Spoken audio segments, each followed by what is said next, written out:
Hi guys, welcome to channel Vishwamit Hindi. Netaji Subhash Chandra Bose की जीवनी का सारांश लिखिए. நேதாஜி சுபாஷ் சந்திர போஸுடைய வாழ்க்கையை ஒரு சாராம்சம் எழுதுங்க. ஜீவனினா உங்களுடைய பயோகிராஃபிப்பா. சுபாஷ் சந்திர போஸ் தேஷ் கே மகான் நேதா தே. சுபாஷ் சந்திர போஸ் நாட்டுல ஒரு சிறந்த தலைவர். சுபாஷ் சந்திர போஸ் நாட்டுல ஒரு சிறந்த தலைவரா இருந்தார். உன்கா வியக்தித்வ ஓஜஸ்வி ஹவுர் வீர்த்தா பூர்ண ரகா. இந்த ஆளுமை எப்படி இருக்கும் அப்படின்னா ஒரு வீரியம் நிறைஞ்சதாகவும் வீர்த்தா பூர்ண ரகா அப்படின்னா வீரம் நிறைஞ்சதாகவும் இருந்துச்சாம். வே अन्याय और अत्याचार को किसी भी स्थिति में नहीं मानते थे. அவரு அநியாயத்தையும் கொடுமைகளையும் எந்த ஒரு சூழ்நிலையிலையும் ஏத்துக்க மாட்டாரு. தேஷ் கி தாஸ்தா உன்கே லியே அசஹை தி அப்படின்னா நாடு பாத்தீங்கன்னா அடிமையா இருக்குது. ஓகேங்களா, தாஸ்தா அப்படின்னா அடிமை. நாடு அடிமையா இருக்குது, அவரால் பொறுத்துக்க முடியல, சகிச்சுக்க முடியல. நாடு இந்த மாதிரி அடிமையா இருக்குதே அப்படின்றது அவரால் தாங்க முடியல. தேசிய ஆசாதி கேலியே உனக்கு தியாக அனுப்பம் அவர் அவர்ணிய அப்படின்னா நம்ம நாட்டுடைய சுதந்திரத்துக்கு அவர் செஞ்ச தியாகம்லாம் ரொம்ப தனித்துவமானது. அவர்ணனிய அப்படின்னா வர்ணிக்க முடியாது. அந்த அளவுக்கு பாத்தீங்கன்னா அவர் நிறைய சேவைகள் சுதந்திர போராட்டத்திற்காக அவரு நிறைய தியாகங்கள் செஞ்சிருக்காரு. सुभाष चंद्र बोस का जन्म कटक नगर में 23 जनवरी 1897 को हुआ.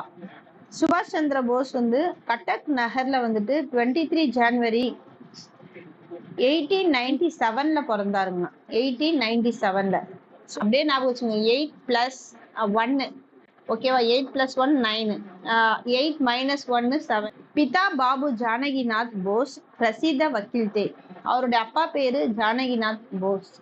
அவர் ஒரு ஃபேமஸான ஒரு வக்கீலா இருந்தாராம்.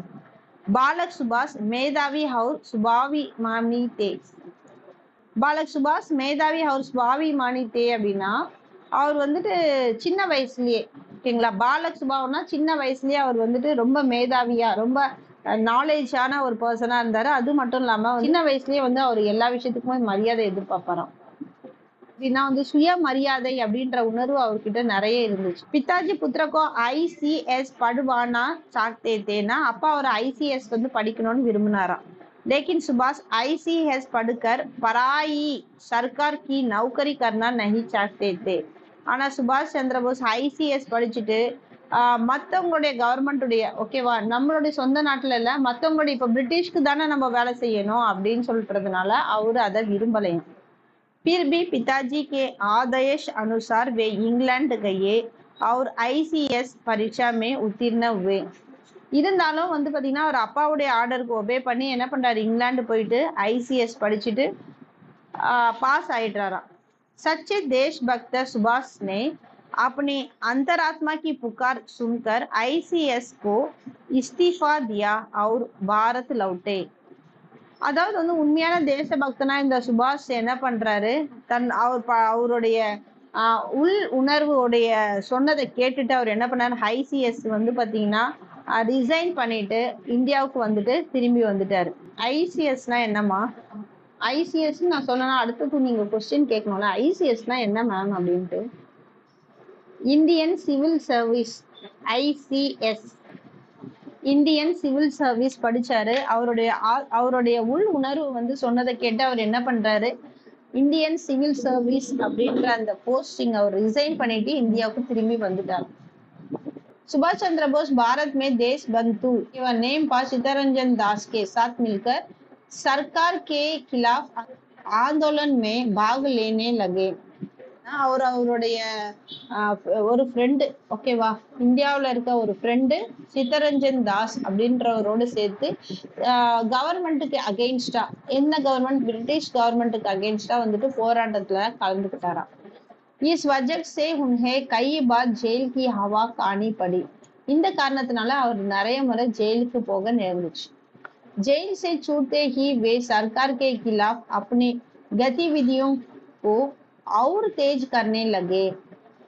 ஜெயில இருந்து வெளியே வந்த பிறகு பாத்தீங்கன்னா கவர்மெண்ட்டுக்கு எதிராக இன்னும் அவர் போதுமான அளவுல நடவடிக்கை, ஓகே, கதிவிதியோ அப்படின்னா நடவடிக்கை, அதாவது கவர்மெண்ட்டுக்கு எதிராக இன்னும் நடவடிக்கை ரொம்ப வேகமா செய்ய ஆரம்பிச்சாராம். அவர் வந்துட்டு நிறைய முறை ஜெயிலுக்கு போயிருக்காரு. ஜெயிலுக்கு போய் வந்த உடனே கூட வந்து பாத்தீங்கன்னா வந்து மேலும் அவருடைய அந்த கவர்மெண்ட்டுக்கு எதிரா வந்து நிறைய நடவடிக்கைகளை அவர் இன்னும் வேகமா வந்து பண்ணுவாராம். சுபாஷ் சந்திர போஸ் குஷல் லேக்கக் அவுர் பத்திரக்கார் பீத்தே. சுபாஷ் சந்திர போஸ் வந்து ஒரு திறமையான ரைட்டராகவும் ஒரு பத்திரிகையாளராகவும் இருக்காராம். देश में ब्रिटिश सरकार के खिलाफ क्रांतिकारियों के सशस्त्र आंदोलन भी चल रहे थे.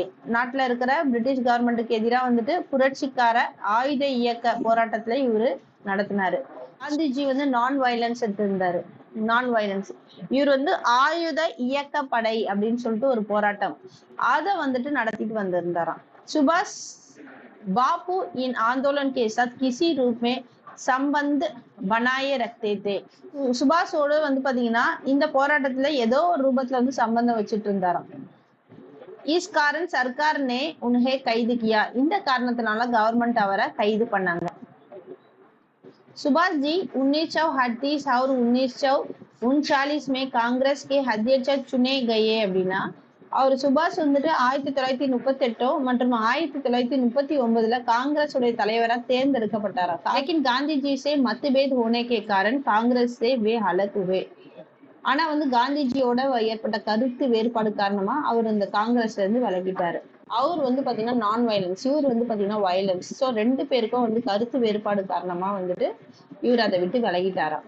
और फॉरवर्ड ब्लॉक नामक राजनीतिक दल स्थापित किया. அதுக்கப்புறம் வந்து பாத்தீங்கன்னா ஃபார்வர்ட் பிளாக் அப்படின்ற வந்து ஒரு பேர்ல வந்துட்டு ஒரு அரசியல் கட்சியை வந்து நிறுவினாராம். சுபாஷ் சந்திர போஸ் ने सिंगापुर में आजाद हिंदू फौज का संगठन किया. சுபாஷ் சந்திர போஸ் வந்து சிங்கப்பூர்ல வந்துட்டு ஆசாத் இந்து ஃபவுஜ் அப்படின்ற ஒரு நிறுவனத்தை ஓகேவா அங்க வந்து அமைச்சாரு. प्रवासी भारतीयों से प्राप्त आर्थिक सहायता से उन्होंने फौज को काफी मजबूत किया. வந்துட்டு அதாவது வெளிநாட்டுல இருக்க இந்தியன்ஸோட கொடுத்த பொருளாதாரத்தை உதவியினால அவர் அந்த நம்மளுடைய படைய வந்து அவருக்கு போதுமான அளவு பலப்படுத்தினாராம். நம்ம நாட்டுல இல்லாம வெளிநாட்டுல வாழ்ந்த இந்தியன்கள் வந்துட்டு நிறைய பொருளாதார உதவி செஞ்சாங்க. அந்த மூலமா வந்து அவர் வந்துட்டு அந்த படையை வந்துட்டு நல்ல வலிமையாக்குனாராம்.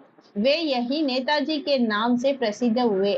அங்கதான் வந்து அவரு நேதாஜி, நேதா அப்படின்னா தலைவர்னு அர்த்தப்பா, நேதானா தலைவர், இதுலதான் அவர் நேதாஜி அப்படி தலைவர் அப்படின்ற பெயரால ஃபேமஸ் அடைஞ்சாராம். நேதாஜி ने आजाद हिंदू सरकार को भी स्थापना की. நேதாஜி வந்து ஆசாத் இந்து சர்க்கார் அதாவது சுதந்திர இந்து கவர்மெண்ட் அப்படின்ற ஒரு நிறுவனத்தையும் அவரு அமைச்சாராம். உன்கா நாராத்தா அவருடைய முழக்கம் ஜெய் ஹிந்த். சரிங்களா, ஜெய் ஹிந்த் அப்படின்னு எல்லாரும் சொல்லுவாங்கல்ல, அதுக்கு அதை வந்து அவரு இது பண்ணது தானே. உன்ஹோனே கஹா தும் முஜே கூன் தோ மே தும்ஹே ஆசாதி தூங்கா. அவரு எப்பொழுதுமே வந்து அங்க சொல்வாராம் அந்த ராணுவ படைக்காரங்க கிட்ட, ஓகேவா, சோல்ஜர்ஸ் கிட்ட சொல்வாராம். அவர் எப்போதுமே வந்து சோல்ஜர்ஸ் கிட்ட என்ன சொல்றாரு, நீங்க எனக்கு ரத்தம் கொடுங்க, நான் உங்களுக்கு சுதந்திரம் வாங்கி கொடுக்குறேன். அதாவது என்ன அர்த்தம்னா, தூ முஜே கூந்தோ மே தும்ஹே ஆசாதி தூங்கா அப்படின்னா நீங்க வந்து சுதந்திரத்துக்காக போராடுங்க, நான் உங்களுக்கு சுதந்திரத்தை வாங்கி தரேன் அப்படின்ற மாதிரி.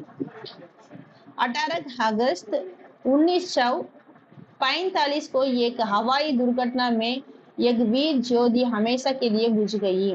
हवाई 18 ஆகஸ்ட் 1945ல ஒரு ஏரோப்ளைன் வந்து ஒரு துர்கட்னா அப்படின்னா ஒரு ஏரோப்ளைனுடைய ஆக்சிடென்ட்ல வந்துட்டு அவர் வந்து இறந்துட்டாரு. இஸ் மகான் தேஷ் பக்தகோ, இந்த சிறந்த தேச பக்தனையும் சுதந்திரதா சேனானிக்கோ சுதந்திர பட தளபதியையும் சேனாபதிக்கோ, இது சேனாபதினா தளபதி, அனுபம் தியாகிக்கோ தனித்துவமான ஒரு தியாகிய தேஷ் கபி நஹி பூலேகா நாடு எப்பொழுதுமே மறக்காது.